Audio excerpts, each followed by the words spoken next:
answer.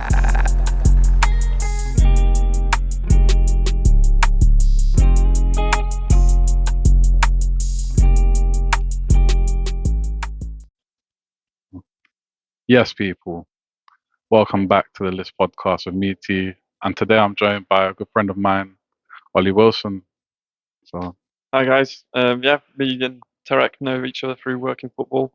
yeah, Um, so and oh we're sorry. linking up here in Leeds in the beautiful Hyde Park pub. Yeah, nice. It's a nice little spot. It's impressive. Everyone's here on their grind, lots of books, nice coffee, nice Sprite. I mean, I know this is the first time I've been to Leeds, but I'm willing to travel anywhere to speak to anyone. So nowhere's too far if you're in the UK anyway.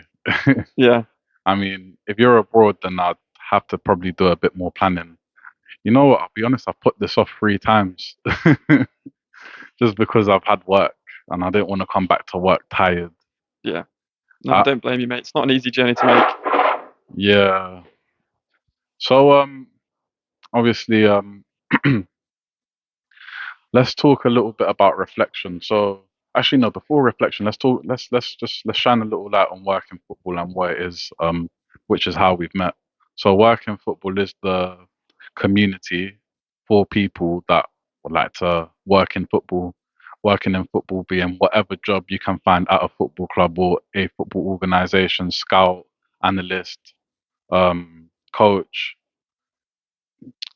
journalist, media presenter, whatever. So that this is run by a guy called James Cox, and I think he's done really well to build up such a big community of of like-minded people where he wants people to support. He teaches you. So obviously there's the community you sign up for, but then there's a little course, and it just teaches you different things. A lot of networking skills that I didn't know that I've been implementing since I signed up for the course. And yeah, so Ollie always posting, always about. Where he's number one in the community in terms of interaction. I don't know if I could ever catch him because I'll post something and then he's replied to me, so he's going ahead. But Too yeah, kind. people in the community will know what I'm talking about in terms of the community. Maybe I'll put a little something in the video edit of how to get in touch if you're interested in that kind of stuff. And James, Big I'm up. waiting for you. I'm waiting for you, James. Like, yeah, you're laughing, like, but I'm waiting for you, innit? I don't care how busy you are, I'm waiting. Yeah, man. We'll get you on. But yeah, let's talk a bit about forget about James though right now. So yeah, that's the context. Did I explain it well enough? Yeah. I think the platform James has created is absolutely magnificent. Yeah. The opportunity to grow and learn as a community all together and support each other through what hard industry it is to get into. Mm, Um, I've experienced it firsthand, and so have you, and so has everyone else in that community. Which is why I think it's helped me a lot by being in the same community, not knowing that there's other people in the same boat. mm. Um, yeah, fair play to James Coxon. Should be a good event in Cardiff. I'm not going to be there, unfortunately, though. Yeah, I am. I'm gonna actually help out in the event. I'm gonna do the ticketing stuff, Good man. and stuff like that for James because I'm a great guy. I like to help. Um, but yeah, so let's talk a little bit about you, Ollie. So Ollie, where are you from? What do you do? All that jazz. Like, let's introduce yourself a That's a little big bit. question. Big question. So most of my life spent in and around various places, but mostly in Huddersfield, where I did my GCSEs and college, and then later came to Leeds Beckett University. I've So just you're graduated from there. you're not from Leeds. You're from Huddersfield. Yeah, most people would say I'm from Huddersfield, yeah, but I tell people I'm from Leeds because no one likes to say they're from Huddersfield.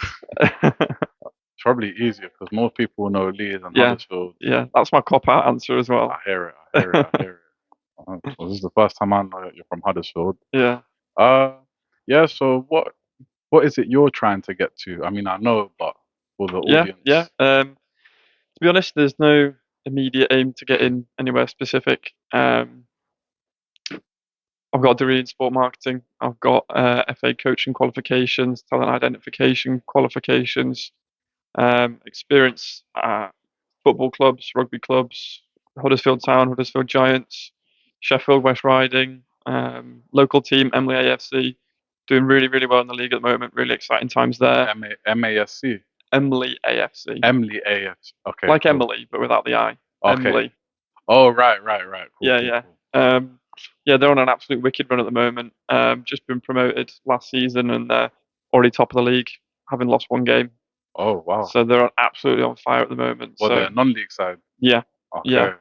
Where in the pyramid? Do you know roughly? See, you put me on the spot, and I should know this one, but I don't. Unfortunately, that's poor from me. I always look at the league table and don't notice what league it actually is, which is Mm. pretty poor from me, to be You fair. know what? The lower ends of the pyramid is confusing. Yeah, So that goes so from many different names that sound so very similar. counties to combined counties to counties, Northern, Southern, northern Essex. Isthmian. It's yeah, no, it's confusing. It's confusing. Yeah, No, that's cool, man. Sounds like you got a lot of experience out there in terms of just getting yourself out there, being in and around. So, um, why football? What's your passion and your drive towards football? Um, to be fair, I mean, I've always been involved in football, playing football. I bounced around a few teams as a young kid. Eventually joining Sister FC with the under-15s. That was a tough start. I got put in goal most games. Fun. Yeah, I'm not very good at football, but I do love playing football. I remember conceding 18 goals in one game once. That was pretty low point.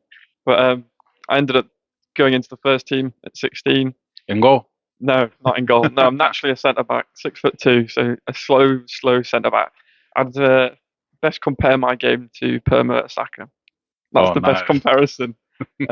Again, not nowhere near as good as him, but started volunteering, doing the social media at 17. I was also coached in the under eights at the time, Oh, wow. so heavily involved in the club. Um, great opportunities for me to learn and apply skills. Working in a team, managing a team in terms of social media. But yeah, more recently, um, just a player at the moment. Just having to move on to different things and new challenges, really. Okay. So I find it really impressive how you're able to really want to try things and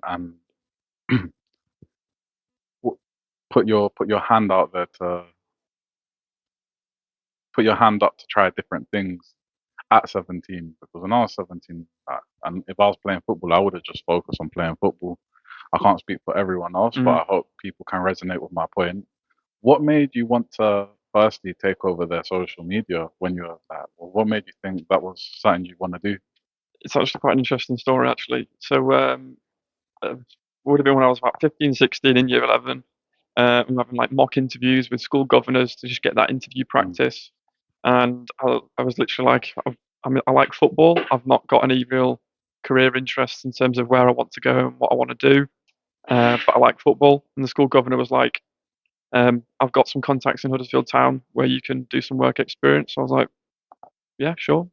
Um, Not really thinking too much of it. And then got there on my first day, um, fully embraced in the club. I'm not a Huddersfield Town fan, but if you're a football fan, just meeting footballers is something different, especially at such a young age. Um, so I went down to the training ground, having my first day there, shadowing, doing a little bit of content writing for the program. At lunchtime, I got sent in early so I could get a seat, go and sit down, get my lunchbox out. And then those that are Huddersfield Town fans will know Christopher Schindler then comes and sits next to me. He's the one who scored the penalty against Reading to send Huddersfield Town to the Premier League. This hadn't happened at that point, but he came and sit down with me and said, "Are you all right?" And I just remember going, "Oh my gosh, it's Christopher Schindler!" And just that moment of then suddenly being around all these footballers, I was like, "This is so cool." And just seeing them walking around the training ground and me sitting in the office working on the content, and then the next day going to a pre-season game and having work that I'd done during the week in the program, I was like, wow, my name's in a Huddersfield Town program. I've still got the program to this day, just because it was such a special moment for me. And I think that feeling at that moment, I was like, yeah, I'm going to work in football. That was the kind of the turning point from where I didn't know what I wanted to do to knowing it's going to be in football.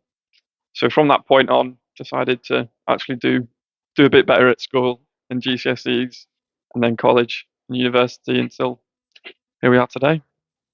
Such a big turning point. I think it's really good that the school put together an initiative that inspired you, because it's so easy in school to like just be like, "Ugh, why this? Why are we doing this? Why are we here? I'd rather be doing anything else." Mm, But the fact that they got through to you means that the school done their job. yeah, Like they done their job, and I feel like there's a lot of criticism about how school is. Oh, you don't learn this and that. You should be learning how to do this and which is true. yeah, But but when they do get something right, you've got to celebrate, because that's something you've taken with you for the and you're going to take with you for the rest of your life. They provide, not they've done everything, you've done everything, but they pushed you to one direction, and from there you haven't looked back. yeah. No, definitely. Like you're completely right. I probably wouldn't be sat here today if it wasn't for that meeting with the school governor. Yeah, So yeah, you're right. but then it goes down to being, which is like, because I think it's important to be able to celebrate the little wins. We've talked about this, I was saying the pennies to the look after to the pounds, this and that. I think the little wins, they always add up, and sometimes when you're young, there's things that you're good at or that you do that when you get older and you look back at it, can't believe, like, to be as open minded as you were to be like, yeah, I'll do it at 15, 14, 15, 16. That's really key, Yeah, because if you wasn't open minded, you wouldn't have found that Huddersfield stuff, and from the Huddersfield stuff, you wouldn't have found the passion and the drive to do what you want to do with the sports marketing stuff and the social media and content creation stuff. So yeah, not like hats off, like to be open minded. It's not easy. Like yeah. Thank you. it sounds like something straightforward. Mm, Yeah, open minded, listening. It does sound like it should, in a way, in an ideal society, it should be a given. Like, but then maybe that's why we've lived in with different eras of war and stuff like that. I mean, that's a whole nother conversation. But yeah, I just wanted to acknowledge that yeah, no, definitely. that open mindedness, and I'll give it a go. Open your eyes to something else. Like, But I think it's also about the environment you're brought up in. mm, Um, I'm lucky enough to have a very supportive family behind me. yeah, And I think a lot of other people don't make those open-minded decisions or those steps into things they don't know because it's outside of their comfort zone and it's not somewhere they've been before mentally or emotionally. And I think that's been a key thing for me in my development through childhood and adulthood and stuff like that has been through the open-mindedness of my family to help and support me through that. I think there is nothing scarier than the unknown. Mm, Walking into Opening the door, not knowing what's behind, walking through the dark and not seeing. That's what the unknown can feel like. And if you just if there's space to walk, I guess. Like, yeah, just because you can't see, you'll be able to see eventually. yeah. I mean, yeah, open mindedness, man. And if you've got Um, the right people there, if you do take that step and it doesn't go as planned, yeah, if you've got the right people around you, you'll have people there to help you support you and get you back up if that's unknown steps not potentially the right one to take. I think I found the title for this episode. Go on. Open mind. There's something with open mind. It Yeah. won't just be open mind, Yeah, there's something in that. but open mind will be in that title. Um, so yeah, let's reel it back a little bit to your football team and the social media. So you come off Huddersfield, inspired. You wanted to do more. So that's what made you want to do social media with your football team that you Yeah, played with. yeah, that's it. Yeah. So I was doing that for quite a long time. Initially, it was just me and some college mates, Okay. just doing the Facebook and Twitter. And then eventually, we're going to university. Those are the two people I was working with decided to, well, they were going to uni in Manchester, so weren't as part of the team as much, and therefore didn't see the benefit of helping out with social media. So I then kind of did it on my own for a little bit. Founded the Instagram, started and set up the Instagram to reach a different demographic. Because at the time we wanted new players, um, and to get new players, Twitter and Facebook, automatically you can kind of see the kind of demographic that will approach and that will see that content. So going through Instagram gives you a little bit of a different demographic to target, which worked really well. We've got two teams at the moment for the first team. Borderline could get three, but it's always hard. We've had two teams or three teams on and off, and there's been pros and cons to that. where you've got two teams and you've got people who don't even get to see the bench because there's that many people. But then you make a third team, and then you've got 9, 10 players, not enough for a starting 11 and not enough for a bench. So yeah, it's been interesting. Really enjoyed it. A lot of community and charity events, which have been really, really good to be a part of, and uh, traveling through that journey of social media and events has been really interesting and something I've really enjoyed as well. Mm. What kind of challenges did you face when you first started doing that in the football club? I know you said that you were doing it alone. Why don't we expand on that first?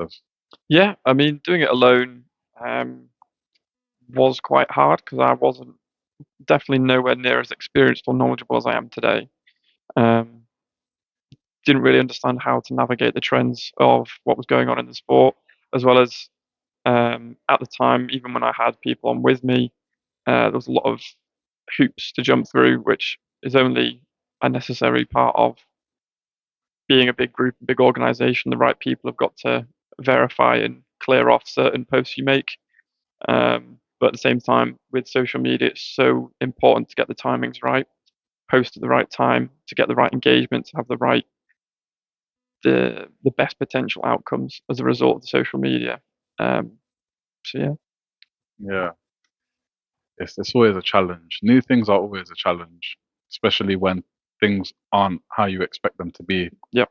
Um, how did you react to those first setbacks? Like when you're first doing something, I'm sure it will be different how you react compared to now. But when you had your first setback, first of all, what was your first setback when you did social media? And secondly, how did you deal with it? I think, to be fair, my first few setbacks was, I feel like the more frustrating setbacks have been when I've had ideas, I've put together concepts and visuals for it, submitted the ideas, and straight away, I don't feel like they've had the right attention put on them. They've not been given the right amount of observation from the right people. It's just been dismissed straight away. Having put a lot of effort into putting something together, it can be quite defeating. But I guess it's similar how I've always faced setbacks on the pitch. Um, by trying to focus on more of the positives rather than the negatives. I think that's always very important. And just going again, I Mm. think knowing the fact that yeah, you're going to put a lot of work into things and they're going to get rejected, disagreed upon.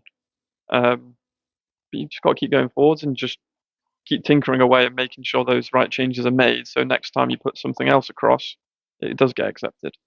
It is very disheartening when you put a lot of work into something and it's not good enough, Yeah. or they don't see the vision. And I think a lot of that, in my opinion, uh, I'm very cautious. A lot of what I say is my opinion.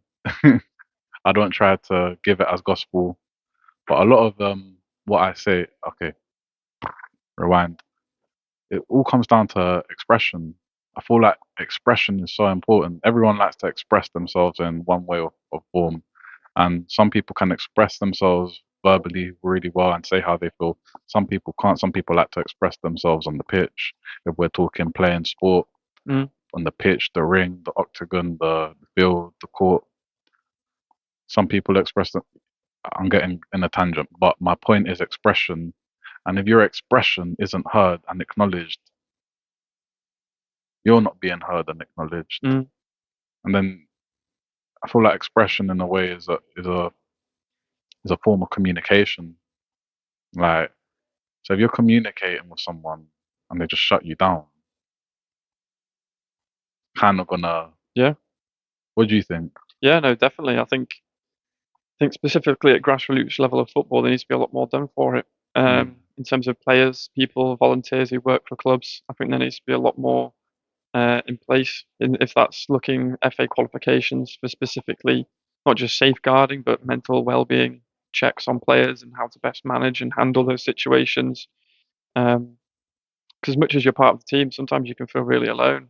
Um, I'm not just talking from my own experience; it's from talking to mates who have played football in the past for different teams and different leagues and different sports. I think, yeah, there definitely needs to be a lot more done. I think. I mean, yeah, this is something I've always wanted to part of the whole reason I was inspired to start this whole podcast and series is um awareness. So shout out Jonathan for that awareness. So yeah, without getting into it, I was telling someone about what my podcast was, and then Mm. they go to me after explaining. They go, "So awareness, like you want to spread awareness about different things," and that sort of stuck with me. Yeah. Stuck so much so I'm mentioning it, and I said their name. Yeah. um, but yeah, what kind of challenges do you think there are at the grassroots levels? Not just all round, like not playing on the pitch. I mean all round infrastructure, organization, and things like that. Um, well, my only experience at grassroots level's really been Sissit. And from a club point of view, they do really, really well. In terms of infrastructure, like the development of the club has been astronomical, even during and before COVID. This Like, is who you played for, sorry. yeah, this is Okay, who I cool. played for and did the social media for and the coaching. So they bought out the cricket pitch because they used to share the pitch with the cricket club. Bought out the cricket club, had total ownership of the clubhouse, then expanded and had two football pitches, then developed even further and developed changing rooms, developed further and had a better car park, floodlights on the football pitch. And the club itself, I think, is doing really well in that aspect. Yeah. Um, I think in terms of improvements, and this is no dig at Sissit, I think it's, having said it's a lot of experiences from a lot of people playing grassroots football, is that support person to person, human to human, in terms of what people are doing, struggle in their own struggles. Because volunteering is great at all. Being able to support a club, and I've always done volunteering, and I currently do volunteer, and it's something I'm really proud to say that I do and have done. I just think there could be more to support volunteers, Mm.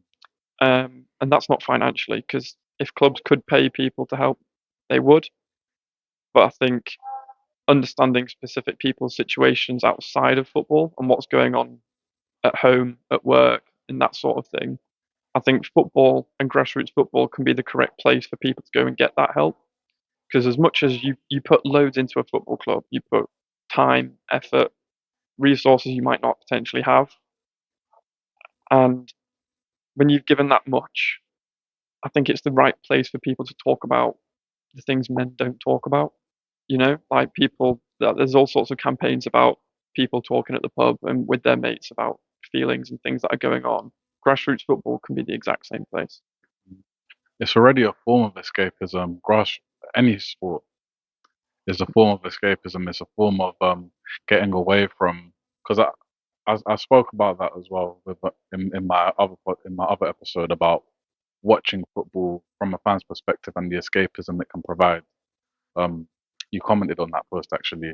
Um, but yeah, playing sport especially is your escape from real life, from the stress at work, the stress at home, the the bills you have to pay, and whatnot.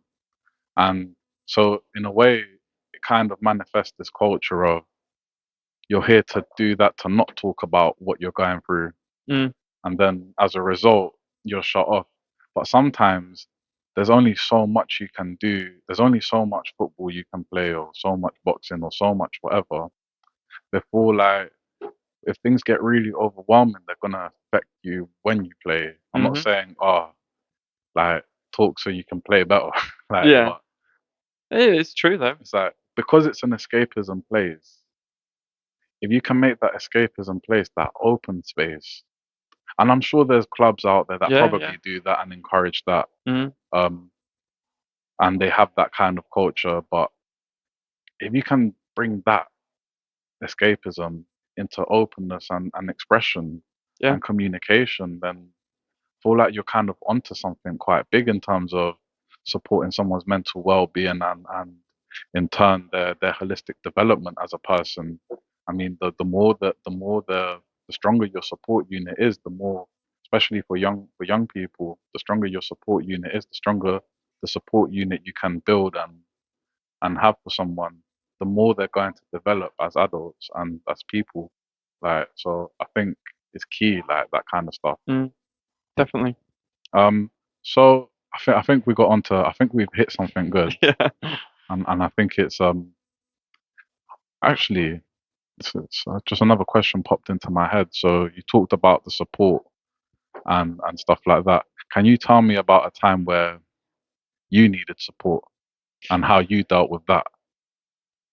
Um, Quite an interesting one. Time I needed support.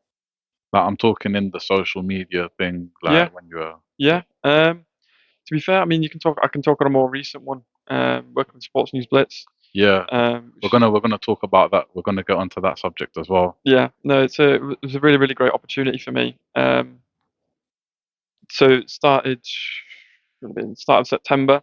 Brought on by Simon Wilkes and Matthew Dudley. Shout out to them. Really really good guys. Shout out to them and to Sports News Blitz. Yep.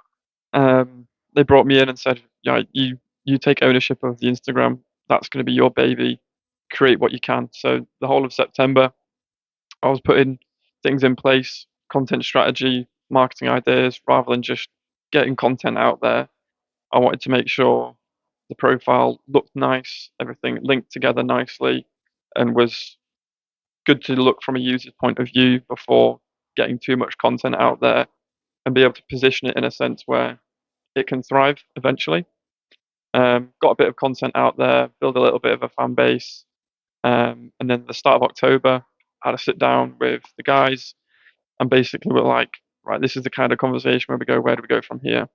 And they said, we like what you've done. It's really, really good. Loving the content as well. What else do you see you could possibly do with this?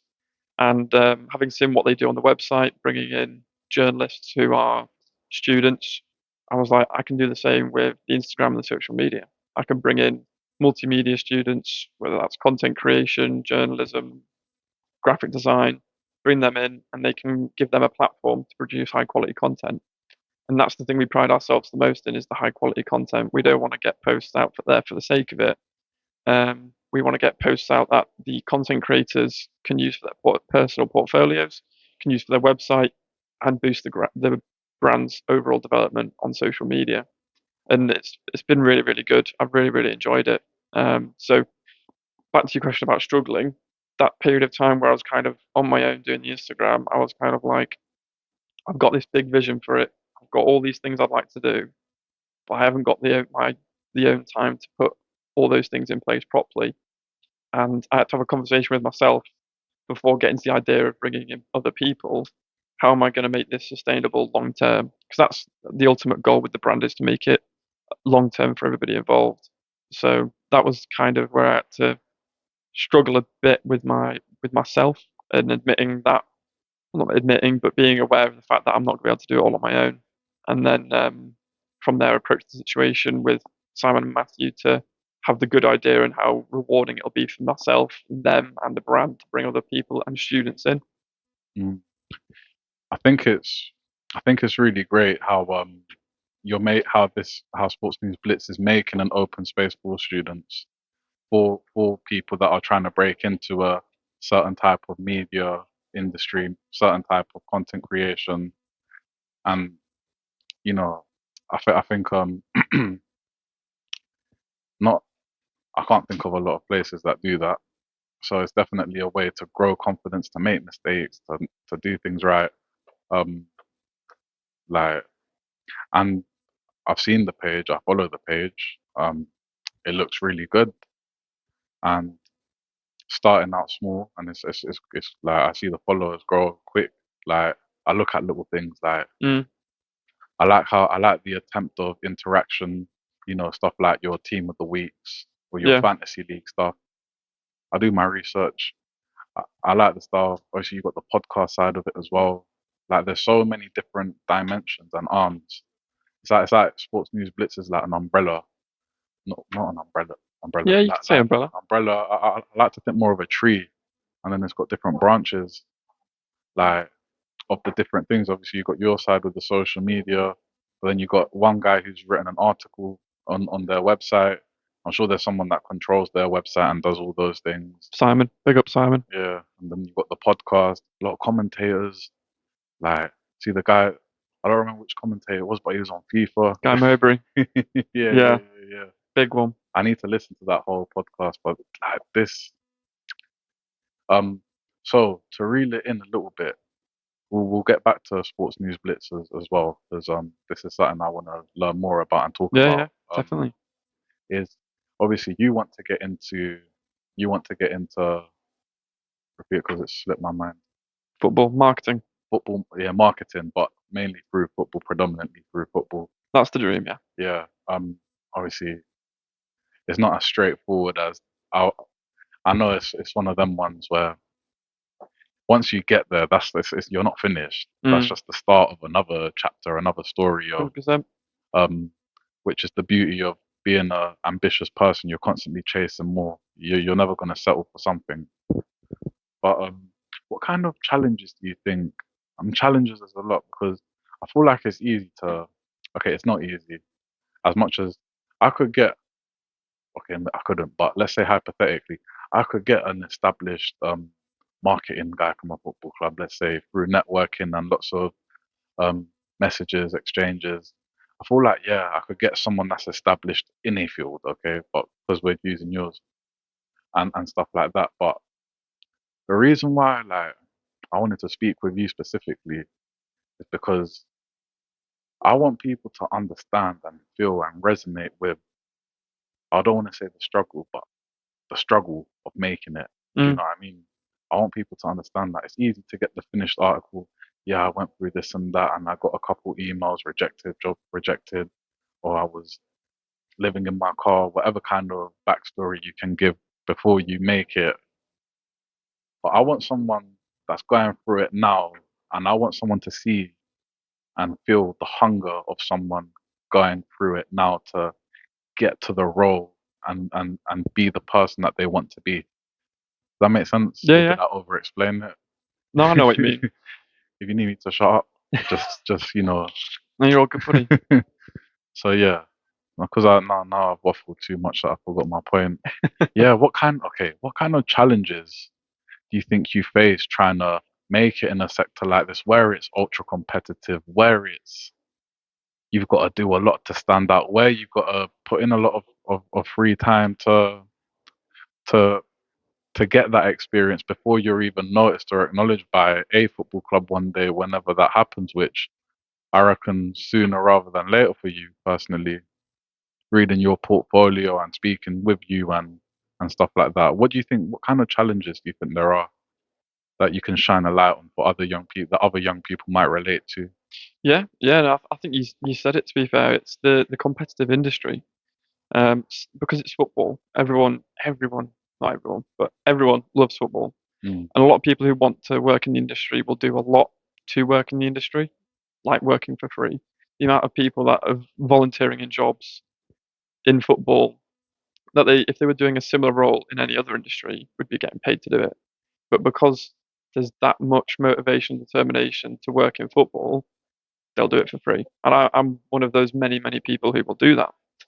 Um, so because of that, there's so many people who have got experiences working with a football club. But if you look at how many people at that same level have got experience being paid at a football club, two very different ideas. So it's highly competitive. And if you look at how many sport courses there are nowadays, sport business management, sport marketing, sport events, that's just three that I know from my university that we had close modules with. And there's 180 people roughly on each of those courses. If you're graduating the same year as all those other people on those other courses competing for the same jobs, there's only a certain amount of football teams and a lot more jobs. and that's just one university you're talking about. How many Precisely. universities that have those courses are around the whole country? And The you've whole, got to look at how many people who are working in football jobs, getting paid roles, and are going to university to strengthen their ability to pursue that side of their career. So I spoke to quite a few people on my course who already had part-time casual paid roles in football that were getting a degree because they'd pretty much been promised a promotion after their degree. So those people are coming out of university because they know they're going to get a promotion as a result of graduating, which again only makes it harder. but then it's like how, because then this is always like a debate for everyone. I mean, obviously, people go to university for different reasons. Mm. How important is university in general? In general, I don't want to like touch on like obviously you have to go to uni if you want to become a doctor, teacher, lawyer, whatever. Um, but how important do you think university is for um knowledge expansion, experience, and things like that? I think it depends on where your aims are. If you're Mm. say you're wanting to work for Arsenal, you're going to need a first degree minimum, as well as a lot of experience and the right network. Whereas if you're wanting to work for say your local team, like I spoke to a very nice guy, Ryan Brooks. He's working at York City at the moment. He's not got a degree. I don't think he went to college, but he's working full time with York City at the moment, doing a media assistant role. And he's absolutely smashed it in terms of how he's navigated his career to be in the position he's in now through not having got a uni degree. And he's more than happy at York City, and he's got loads of experience working with radio stations and stuff like that. And he's only 18, Wow. so it depends on where you want to go with your career. I mean, for me personally, I'm glad I've got that degree because it's given me a lot of background information that I definitely wouldn't have been able to get access to before. But you also look, I'm not in the industry yet, so how valuable it is to have a degree, I'm not too sure. Um, I think I think it depends on how you look at it. In terms of getting into the industry, it's definitely not crucial. However, for my own personal development and value, I'm glad I've got a degree. Yeah, it's so easy to be like, well, I got my degree, I don't have the job, waste of time, shouldn't have went uni. I feel like that's just a very snapshot look at it. I mean, I did sports science, so and sports science is quite an open for interpretation My kind of. girlfriend's doing that course at Leeds at the moment. Yeah, and your girlfriend has different options of whether she wants to pursue more the biomechanics side of it, Mm, whether she wants to uh, uh, go more for the psychology kind of route. Maybe she's nutrition as well. maybe she's a physiology girl. Mm, Maybe she wants to be a sports scientist, nutrition. Yeah, yeah, there's so many different. But then it's like that's good, but it's like if someone looks at the title, sports science degree or sport and exercise science or sport and whatever something science, they're just gonna see sport. They're not gonna think, oh, well, like for example, I went more the psychology route. They're not gonna think, oh, this guy's into psychology. They're just gonna think he graduated in sports science, and I don't think anyone outside of the degree understands anything other than the title and the name of the degree, yeah, which is kind of another challenge that you yeah. can face. But I think you can avoid that barrier by how you market yourself. Mm. Whether that be through LinkedIn, your CV, your website portfolio, you'd be. I completely agree with you. People are going to look at sports science and they're going to take assumptions based off that. But if you're looking for someone actually like a job recruiter, they're not gonna see that at surface value. I hope they dig a little bit deeper than that. Mm. So depending on how you were to market yourself, what posts you're putting on LinkedIn, what content you've got on your personal portfolio, you could really, really make it your own and highlight the different avenues that you've gone down or show how a specific avenue and how much detail you've gone through in that. Yeah, no, that's true. So let's talk a little bit about that because in the working football stuff, in the modules, in the little course bit, in the school section. So yeah, you've got the community, as I said, but then you've got the actual course, which is a bunch of videos and James recently added quizzes and stuff like that. Mm. It's like yeah, you can watch all that and have the 100% completed, but the stuff you learn is valuable. To me, it was valuable. What was I gonna say? It's about how you apply those Yeah, lessons you learn from. um, marketing. A lot. There's one section, personal brand and marketing and posting consistently on LinkedIn.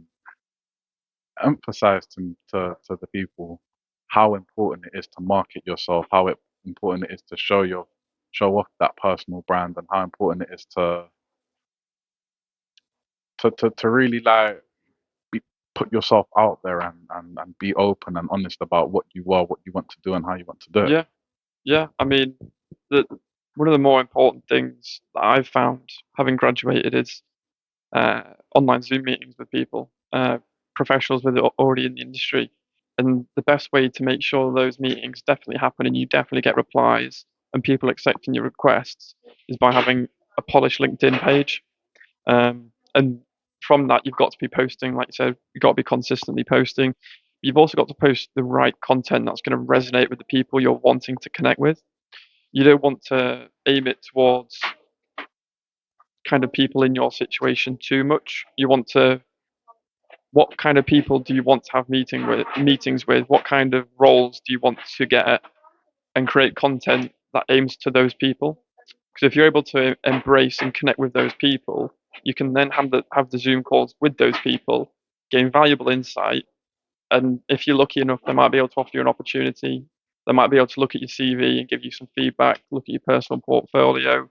They might be able to recommend you to someone else who might be hiring. They can recommend you to someone else who you've not connected with, therefore you're growing a network as a result. So it's incredibly important to have a personal brand that not just is consistent or hits the right people, but something that's honest representation of yourself. I think that's really important as well because you can post all the stuff on LinkedIn you want, but if it's not truly what you believe or truly how you think, or if it doesn't truly represent you, then it's not going to be as beneficial as what you might think. Yeah, so this leads really nicely to what I wanted to talk about today as well, which is networking and the value of it. So, what is networking actually? That because it's what is networking? Networking is, from the top of my head, is getting in contact with people that can benefit your professional career. Very rough. I'm sure there's a better definition. What do you think networking is? I think it's building relationships with people. That's why I've always tried to look at the word networking. It's always got a weird stigma of corporate events and Mm. people being fake and um, just saying the right things to try and get in the right places. Um, and that's kind of probably how I approached it in the first place in terms of how I approached my Zoom meetings or how I first approached my first networking event. And as a result of that, when you think it's that stigma, you kind of don't give it any personality, and you're kind of just asking broad questions, trying not to waste anyone's time, trying not to be too awkward, trying to look at the wrong things. But then when you give it a bit more personality and you understand they're just a human being at the end of the day, it's like meeting celebrities. They are just a person. This is just a person on your LinkedIn. They're a human too. They've got hobbies and interests. They like a laugh and a joke. They love a pint. Those are the sort of things you can bond over and build relationships from. And from that, you can get actual honest insights about the industry, about different roles, different organizations. And that's where you learn. Yeah, I think there is so much to learn from. I've always talked about this, and I've said it in previous episodes. Mm, Sometimes it might sound like a broken record, but the value you gain from speaking to anyone about anything, whether it's they say something you completely don't agree with or you don't align with that way of thinking, if anything, doesn't that reaffirms your beliefs more? So mm, you've gained value from speaking to someone you'd never agree with in a million years, whatever it is, because it makes you believe believe in what you believe in stronger in a way. I mean, that could be good and bad depending if you're a stubborn person, but it's all down to perspective and perception. But yeah, then there's always like sometimes like when you speak to someone, you sort of suddenly. I like to think of it as like they tell you something, and then it awakens a thought in your brain, a part of your brain that you're like, I never thought of it like that. yeah. So, for example, I was talking to someone about gambling and gambling addictions and this and that, and I know nothing about that. I don't gamble. I don't have experience, and I'm not around people that gamble. And we were just talking about gambling, and he said to me, gambling it's different from other addictions. I was like, why? Because it's a shameful addiction. It's a secretive addiction. It's not an addiction that you openly have and say out loud, yeah, or it's not an addiction. You can like if someone's addicted to drinking alcohol, you can see they're an alcoholic. Do you know what I mean? Mm, Whereas with gambling, it's like you you could you could walk across the street and someone's has a gambling addiction and they're in lots of debt because of it. And the reason I say this is because I never thought of it like that. mm, So then that suddenly turned everything I thought I knew, or everything I didn't know, on its head. yeah, Because it's like, and then it's like you discover, like the way I like to say it, it's like it's like you've discovered a piece of technology that you didn't even know they made technology for that purpose. Do you know what I mean? yeah, And that's where I think the speaking with people is so valuable, and that's networking as well, because it's a chance to do that more. Like I said from earlier with the awareness, mm, like part of my brain lights up. Now it's just a whole new outlook, a whole yeah, new way of seeing things unlocked. mm, Um, yeah, this conversation has gone differently from what I thought, which is good because I don't like a plan. I like semi-structure. I don't like to go off topic, but I like to have an idea of the direction I'm going in. So, but I just want to quickly touch on marketing. How do you think marketing in sports has changed? Like, I know it's a lot, like, and it's a big question, but like, if we're just on a quick one, like marketing in sports now in football, for example, like with what you know compared to like 10 years ago, yeah. roughly. I think a lot of more clubs at different levels have seen the value of um, digital assets and the assets they hold on social media as a social media page. Right. Expand on digital assets. Yeah, so that can be many things: email newsletters, social media posts, things like that. Really, Okay. um, naming rights to things, social media coverage, those sort of digital assets. I think have found its value at a lot of different levels. Um, like you look at even national and non-league teams getting social media sponsorships, digital match day sponsorships, stuff, and more recently, Sports News Blitz sponsoring Horbury Town Football Club. Really, really interesting time for them. Literally, technically and mathematically, one of the best defences in the all of England at all levels. Wow. They're doing really, really well. So we had the honour of sponsoring them for the whole of October, I believe. So went to a few of those games, which was really interesting to see some of the physical assets that they have and are trying to market differently. Um, so yeah, really, really exciting because I'm fairly local to Dewsbury area where Horbury are based and hadn't really heard of them before. But after having been to the games and met some of the fans and met their online presence, really interesting to see how they're marketing themselves as well as how they market themselves at the ground. That's awesome, man. Um, what do you think? So then this links nicely a little bit to social media. Would you? It's gonna sound. It's a very yes or no-ish question. Would you say social media has turned marketing on its head in a way? Yeah, yeah, without a doubt, really. I think it's expanded audiences. Before you look at um, again smaller teams as well as the big teams. Most of their audiences were regional or national, whereas now completely global. Like, who would know that the most viewed team in Egypt was Liverpool? I mean, I say that and you're like, yeah, of course it is. But years ago, that would you'd be like, what? Why would Liverpool be? And you go to some of these places, like I've been to Rwanda, and there's bars there dedicated to Arsenal, and I used to have it on my notes. I used to count every time I saw a football shirt, and I'm seeing a guy walking around wearing a Celtic top in Rwanda. I was like, what? That is absolutely mad. And that's all to do with the globalization of sport, the Americanization of sport, and like through that, social media is at the heart of that. Mm. I mean, how much do you think social media has made clubs? I say clubs because that's like the context and what's relevant to you. How do you feel like social media has changed the way clubs and organizations do their marketing approach, their promotion Yeah, sort of approach? I think quite a lot. Think about some of the smaller clubs that are very well known. Wrexham, Mm, with the Welcome to Wrexham stuff. Without social media, probably wouldn't be here talking about Wrexham and knowing.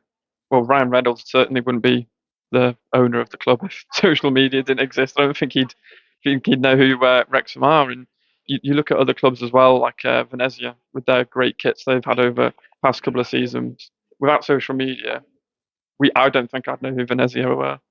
that's true. And then, as well as that, it's a lot of the. How do you think social media is used to change the way that they interact with fans? Yeah, I think you can get a little bit more personality through social media. You can have a bit more fun with it, and I think, to be honest, the lower league clubs in football do it better than some of the big teams. Nottingham Forest come to mind specifically with how good their TikTok content has been recently. With even just this small silly stuff, like they'll have a player walk past the camera and they'll look at the camera and they'll be like, "What's my the song that I listen to on the way to training in the car?" Just small little glimpses like that some of the big teams don't do that the lower league teams should do because it's easy content to make. It resonates with fans, and it's short form content you can get out on TikTok. And all the kids who are on TikTok will become fans. And Emily have been doing a really good job at that actually. Like we had a game a couple of Tuesdays ago, and the majority of the attendees were probably kids under 15, and it was absolutely great to see. Really, really good to see because it was on a Tuesday night. Huddersfield Town were at home, who aren't in the greatest of form at the moment, but they're a lot bigger team than Emily are. Yet all those kids decided, yeah, we're going to go to Emily on a Tuesday night rather than Huddersfield Town. And to see that at a small club, relatively small club like Emily, is really, really good to see. Yeah, that is cool. I think we're so I think as a community we're so fixated on like knowing about these athletes, these celebrities, actors, whatever, singers, like especially like before social media, what it's paparazzi. They're following them everywhere. They want to know. Mm, They want to catch them out. They want to be the one that breaks that story of so and so has done this because we're learning something about them that you can't learn about them just based on what they do. yeah. Like, and I think social media is probably like the first way of being able to do, not the first, but definitely the most accessible way of being able to do that. Like, no one, for example, um, like Michael Elise, he's quite, in general, yeah, he's quite like quiet guy. Just, I mean, on camera. Yeah. I don't know him personally. Wish I did. I'd get him here. Nah, I Yeah. probably wouldn't get much out of him. I don't think I'd be here, would I? Nah, I'd still be. But you know, have you seen that trend that a lot of clubs are doing? They're like, "Oh, can you sign my photo?" And then it's just a picture of the Them as a player kid. as a kid. Yeah. But then you're just seeing like genuine shock and reaction from the player, and you're seeing little bits of their personality come out. Yeah. Especially like players that wouldn't sign up to do like you know how like Sane and Georgia whatever the blonde one she plays for Bayern and England.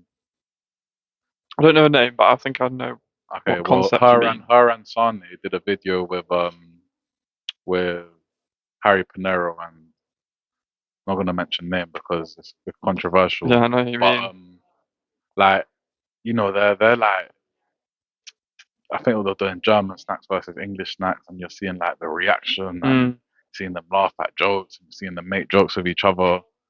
Okay, I know this is a bit more higher end than just social yeah. media stuff, but I'm saying there's other players that won't do that, or maybe people won't be as interested to see, or maybe they're just not as willing Yeah. and they're just more quiet. But then doing something like that through the club, like someone with Elisa, who I'm sure you won't as likely see doing something like that, Mm, but then you see his reaction, you see him laughing and commenting. yeah.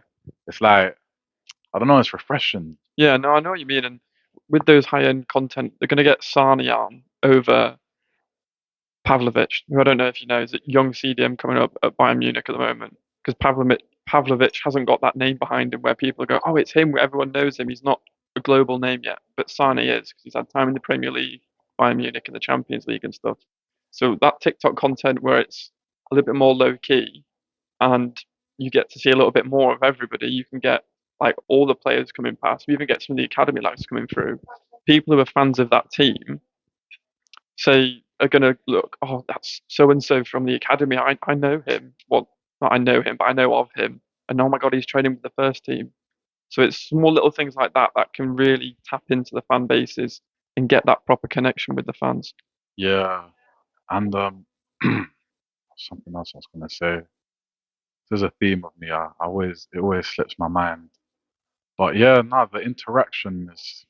It goes back to like you don't have to do these crazy messed up things to try and find out. Like, imagine someone like everyone was really wanting to know about Princess Diana. Imagine Princess Diana with an Instagram now. Like that would be wild.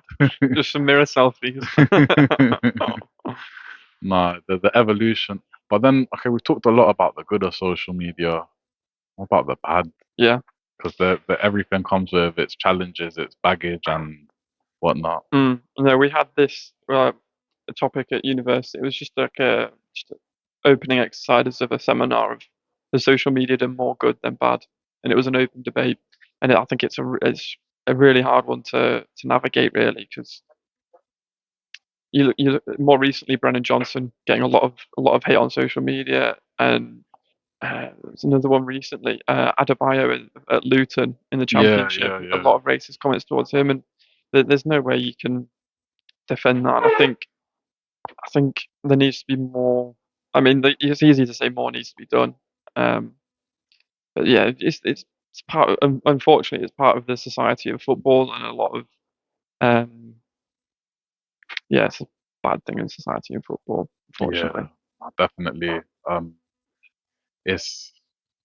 I think the the the double-edged sword of social media is how accessible it is. It's accessible. You can get things out quick. You can. It's a way. A player can use it as a means of communicating with brands and stuff like that, or communicating with like on a personal level. It's accessible. You can access this stuff. You can access stuff you never thought you could access.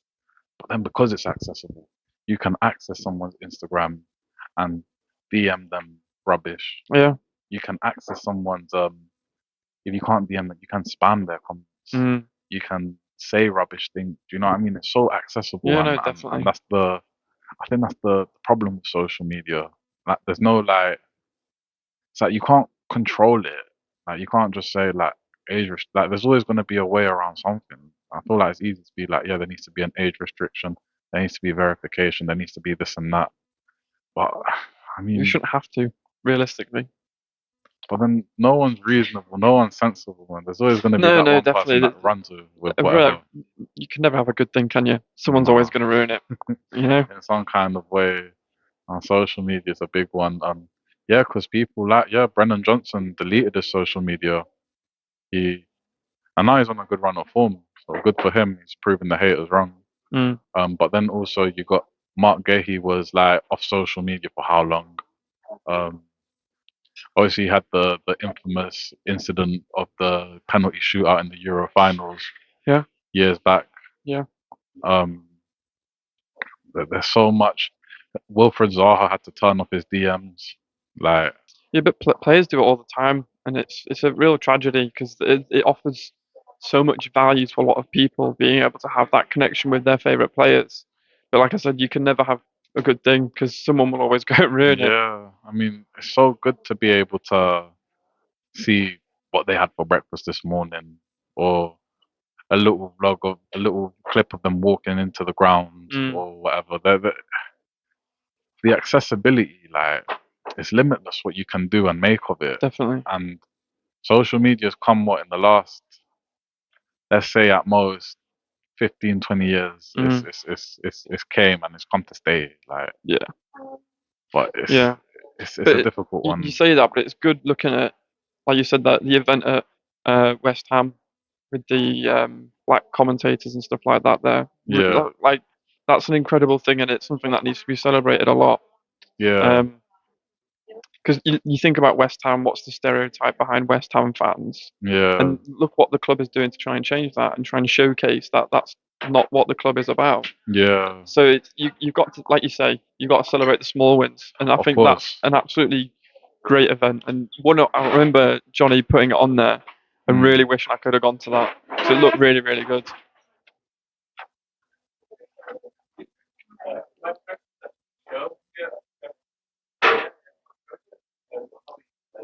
yeah, nah. Sorry, guys. Just a quick pause. We are in a public place, so we just try not to let things overshadow. But yeah, Johnny K, you're talking about. Yeah, yeah, he had the whole thing at West Ham going, and I really Yeah, wish I could have gone to that because it looked really, really good. And it again beats all the stereotypes of what people from the outside looking in will presume of West Ham, and it's mm, things like that needs to be celebrated.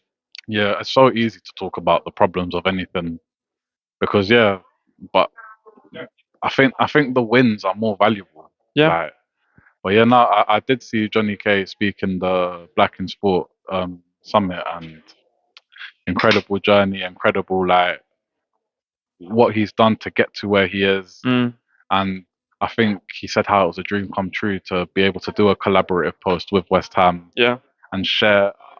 I'm not going to act like I know what the post is or what it was about. yeah. But No, when I've I seen a heard lot him, of his content. He's got some really good content there about West Ham, and I've had a meeting with him as well, and a great chat with him. He's an absolutely great guy. yeah, um, yeah, I had the pleasure of hearing him speak, and the fact that he took time out with you to have that meeting. Mm, So just quickly, like, reversing back to the networking and the value of it. Like, I feel like because I've done a bit of the same as well. Obviously I've previously spoken about how I want to get into well-being, player care, performance lifestyle, that kind of stuff. And obviously it's still quite a fresh industry. I don't know if industry is the right sector. word. Sector, yeah. Um, and I've spoken to people with I've spoken to people that work in the sector, and I've reached out. Yeah, like impressed with your experience, this and that. I'd love to ask you questions. Then PS personalize it, acknowledge something that they posted. Um, like before, eventually from that leading to arranging the video call.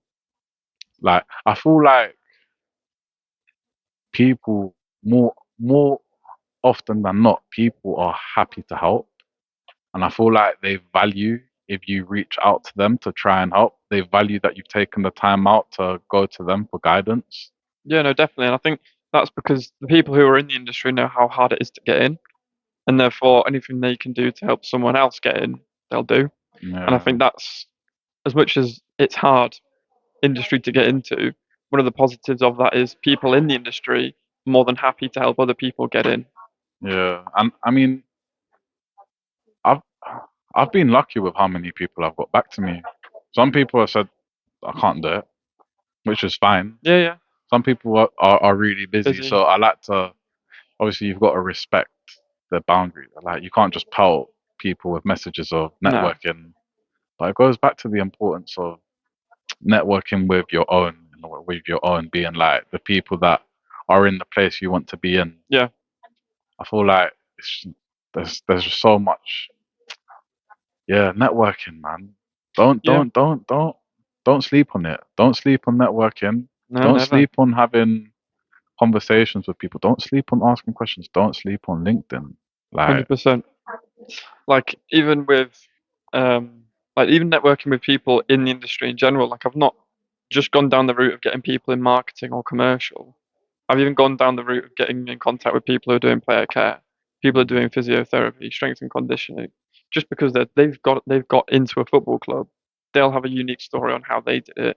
Doesn't really matter what role specifically. The journey through sport and getting into sport will realistically all be the same. And I was lucky enough to send a load of requests to the marketing department at a certain club, not getting any accepts back.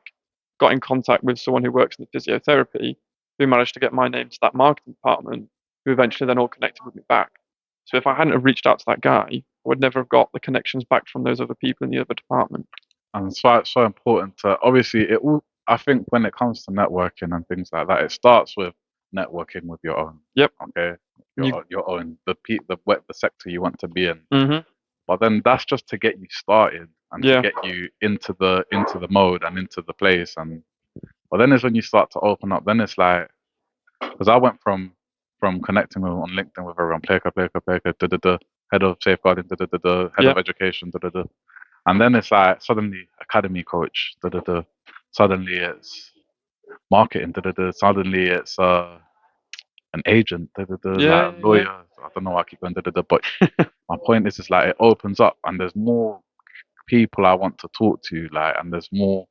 And I feel like it's like a flower, Yeah. Yeah. Yeah. and like it grows, and you've got the start, and then it like. 100%. I like my analogies. Like Yeah, man, you've got great analogies. I love them. you know what is the analogy? They come on the spot. Like I can't be like I won't be able to sit down and then like give you an analogy, but like we could be having a conversation, and then it will just pop into my head at that moment. Like Yeah. so, it's a You should talent. I'm get talented. visuals to match them. I can Yeah, just see the flower growing. the flower grows. You know, you can see like it from the seed and just comes out. It pops. That little stem that comes out initially is when you first make your LinkedIn profile. Yeah. The leaves is when you start connecting. The flowers is when you start. Do you know what I mean? Like it Yeah. just. I feel like that needs to be a thing. I need to create the Yeah. networking flower. Yeah. Yeah. James will love that as Yeah, well. yeah, no, you can't steal that, James. I'm joking. Now, James He's wouldn't already steal got that. it. He's already got it now. You've said it. No, yeah, no, I would happily share that with anyone. This it's not exclusive, but Yeah. it is kind of like that. Like it is whether you flower, tree, something that starts small and Yeah. blossoms and grows. Like, but nah, yeah, nah, it's interesting stuff, and it just all goes back to communication and which the basics of like Mm. the basics of communicating and expressing. Obviously, not yeah, the basics of communicating and expressing like because at the end of the day, we're only human. We're not Mm. defined by our role, whether you're the CEO of the world or you're the Volunteer. volunteer. Like we're all human. We all have emotions. We all have our ways of looking at the world, and like it's we have our things that we like, as you said, and those are the things that you want to bond over. Obviously, um, when you first, because I've reflected a little bit on mine going to the Black in Sports Summit, and that was my first experience going into like a networking event. What about you with the first time you did anything like that? How was that? Um. Scary at first. Um. We say about the unknown. Yeah. Yeah. Exactly. I'm glad I did it because I probably wouldn't have been able to go into my second one with the information that I knew having had the first one. Mm, Usually, the first time you do anything, that's usually the worst you're going to do it. And if it's not, then you're not learning properly. That's the best way to put it, I think. But yeah, extremely nervous, um, awkward to try and talk to people.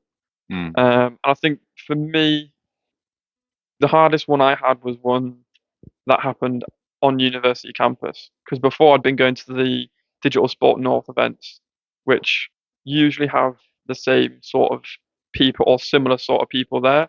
So you get to recognize some faces and people you spoke to at the last event are here, therefore you've got a bit of rapport.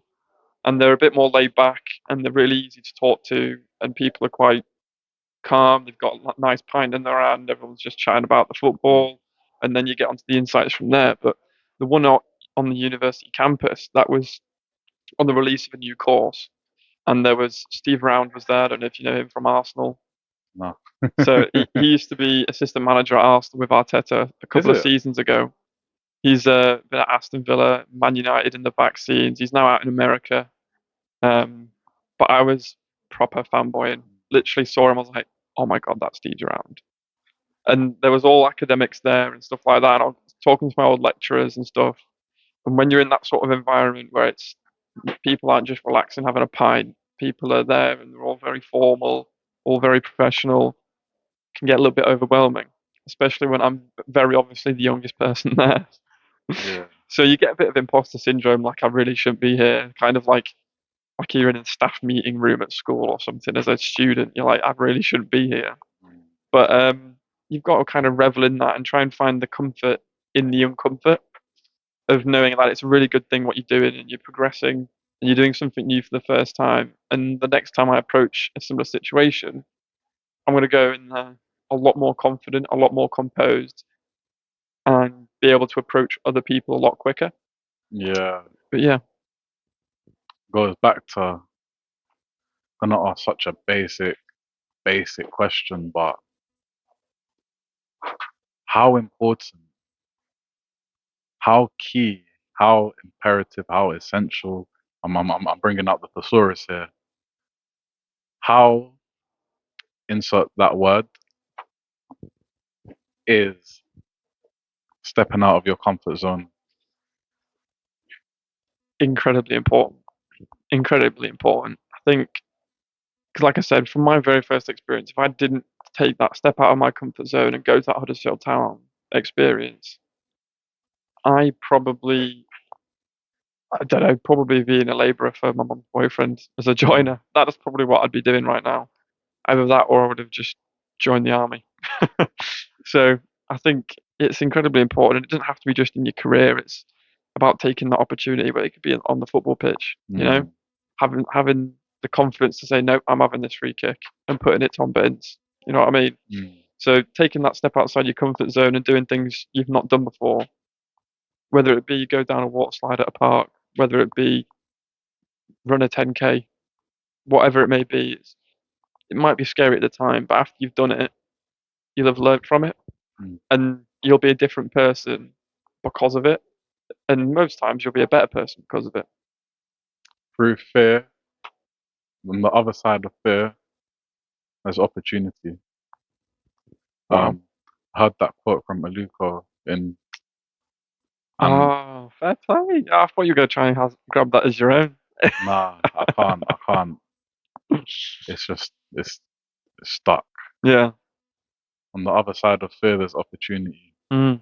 No, And that's it goes great. back to what it links, resonates perfectly with what you're saying. Mm. Um, I just want to, before we start wrapping up, I just want to talk a little bit more about Blitz Sports News, and you just quickly touch on that Yeah. and maybe link it to your comfort zone Yeah. and your experience Yeah. there. So it's been really good. I've been not really had much of a hands-on experience with managing people before.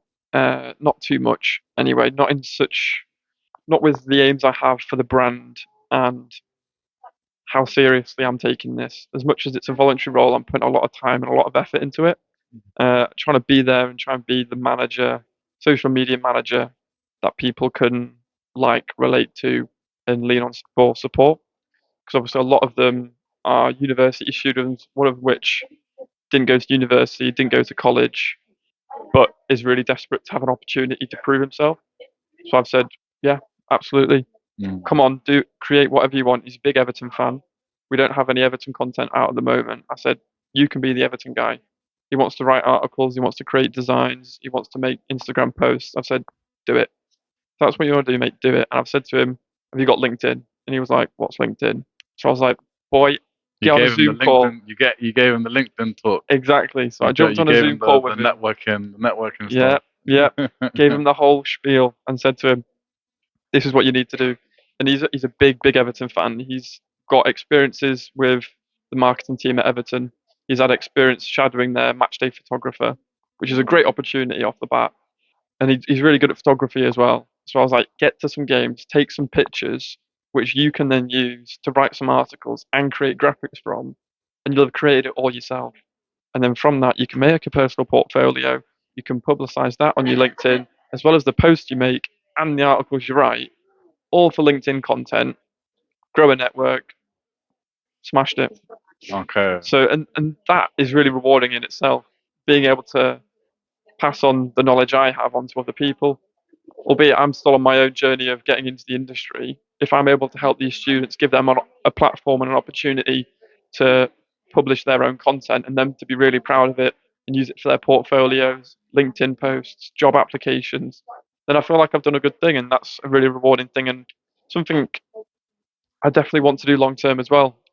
I think you definitely will. I think I'm like absolutely convinced that your journey will lead to somewhere great. Thank Like, you.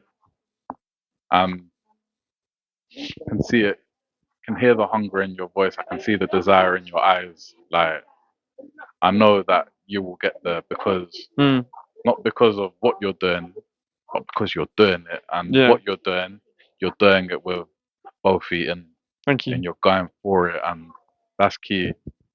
And obviously, we talk about celebrating the little wins, Mm, and it's constant. It's constant. Like, let them add up. yeah, That little breaking out of your comfort zone, that's a that little win. Boom. Everything. It all adds up. So honestly, like, just keep it up. yeah, Just keep it up, and don't be afraid to reach out. yeah. No, And 100%, anyone, man. don't be afraid to reach out to Ollie. I'm sure Ollie would take the time out to speak with you, to listen to you, to understand you, and to drop his wisdom on you. So yeah, Yeah. um, I just think yeah, I wanted to start the episode with reflection, but I feel like we got into what we were talking about, Mm. so I feel like let's end with a little bit of reflection. So obviously I posted the post and you was the only one that replied to it. It So I'm happens, gonna mate. I've been there plenty of times. I thought I was into something good, like Yeah, I yeah. thought I The was gonna community get humbles you, mate. yeah, no, for real. So I'm gonna ask you those same three questions about today. Mm. So they've been a present in the List podcast for the last four episodes, maybe more, maybe less. One good thing that happened today. Managed to finally meet you. Yeah. Oh, yeah. And obviously, how did you make it happen? Communicate Yeah, yeah. this and that. And repeat slash build. What are you thinking? Repeating slash building on meeting me. Yeah. I mean, from this, there's plenty of places we can go with this. Um, and I mean, we can do another episode again. More than Yeah. happy to come on again. This has been absolutely great. Thank Yeah. you for Yeah. having me as well. Nah, Really, pleasure, really pleasure, appreciate pleasure. it. In terms of how we go forward, we think of some more great ideas and create some more content, mate. It doesn't have to be a Yeah. podcast. It can be Anything. absolutely anything. Yeah. Collaboration Yeah. No, from definitely. yeah, yeah, no, definitely. And then just to end the to close things off on a nice note, advice for young students, for young people that want to get into something that seems like a world away. Focus on what you can control and take each day at a time. Mm. Because when I've gone through difficult times and I've not thought the small things that I've done are going to happen, I've focused on what I can do today and take each day at a time. Great advice, Ollie. All right, well, people, it's been me too. We're looking off. I'll put the socials on the edit. I'll put the socials in the description. And Yeah, thanks for having me, mate. Really enjoyed it. yeah, so yeah, big love, people. See you soon. And always a pleasure. What a band's at?